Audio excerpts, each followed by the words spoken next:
1½ cups all-purpose flour, 1 teaspoon baking soda, 1/2 teaspoon salt, 1/2 teaspoon ground cinnamon. Optional, 1/2 cup chopped nuts, walnuts or pecans.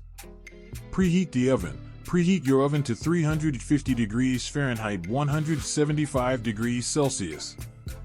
Grease a 9x 5-inch loaf pan. Mash bananas. In a mixing bowl, mash the ripe bananas with a fork or potato masher until smooth.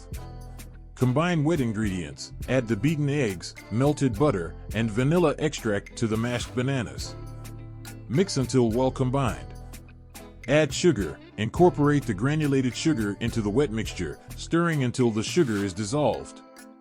Sift dry ingredients. In a separate bowl, sift together the flour, baking soda, salt, and ground cinnamon.